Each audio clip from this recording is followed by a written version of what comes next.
Today for my reading log, I will be um, talking about the book This Is Not My Hat by John Clausen. It was written and illustrated by him, and it is from the Caldecott Medal Award winner list. I really enjoyed the last book I did from the Caldecott list, so I went ahead and chose one from this book. Um, Copyright date was 2012. It's a picture storybook. It's for about pre-kindergarten to first grade. So this story is about a small tiny fish who stole a hat from a big fish while he was sleeping, and basically the whole book talks about the journey of him finding a hiding place to hide from the big fish. So at the end he thinks he found a hiding place, but it turns out he did not, and the big fish got his hat back. So along the way, as the little fish is trying to find a hiding spot, he swims by a crab, and he said, "Promise to not tell the big fish where I am." And the crab said, "Okay." Well, when the big fish came, the crab pointed right into the direction of where the little fish was. So the crab kind of lied to the little fish.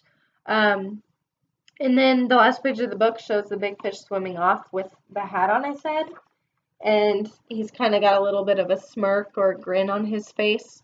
So it kind of leaves kids in question of, well, what happened to the little fish? How did the big fish get the hat back? It never explains that. And so I think it leaves kids wondering, well, what happens if you steal? What are those consequences?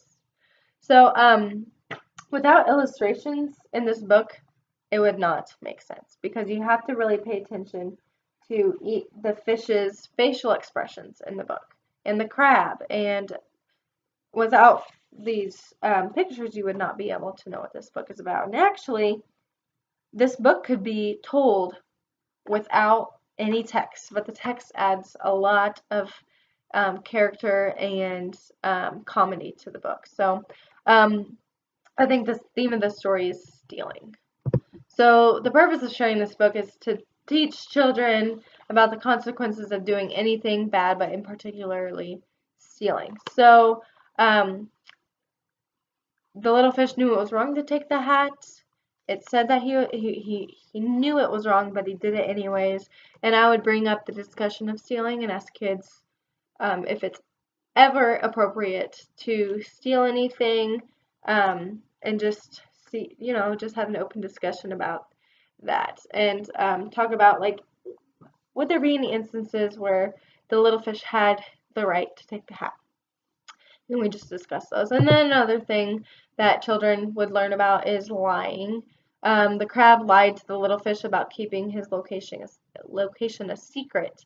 And then I'd ask him, well, was it okay that the crab told? What situations would it be okay if the crab told? What situations wouldn't it be okay for the crab to lie? So obviously the crab did the right thing by telling the big fish where the little fish was, since the little fish did something bad and stole his own hat. So we just talk about why it was appropriate for the crab to lie to the little fish. And then I just think this book is really easy for kids to relate to and connect to, because it's just funny. The words make it funny. I could just picture my kindergarten class laughing so hard because of this book. So I wish I could just read it to you guys, because I just really recommend you reading this book. It's hilarious, but it teaches such a valuable lesson not to steal, and which is really important for younger kids, because that's just a core value that they need to know. So I think it's really easy for kids to connect to.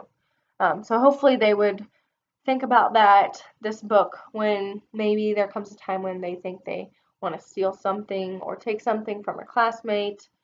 They just need to think about this book, and maybe they'd change their mind. So a strategy or activity that I would do, I would have kids, I teach them how to draw fish, a simple fish, since that's kind of tricky for them to do. And then I'd have them draw two fish on a blank piece of paper, and then one of them draw a hat on one of them, just like the book had, two fish and one hat. And I'd let them color it in whatever they want, draw the hat however they want, and then I'd have them think a couple minutes about a story that they could make up with a good ending, unlike this book, because really, this book, you never know what happened to the little fish at the end. It doesn't ever say, so it kind of leaves them in wonder. So, but obviously something bad happened to him because somehow the big fish got his hat back. So, whatever happens, I don't know. But I'd have them come up with a good ending to their own story, and then they'd take turns sharing their story and describing their picture. So, thanks for listening.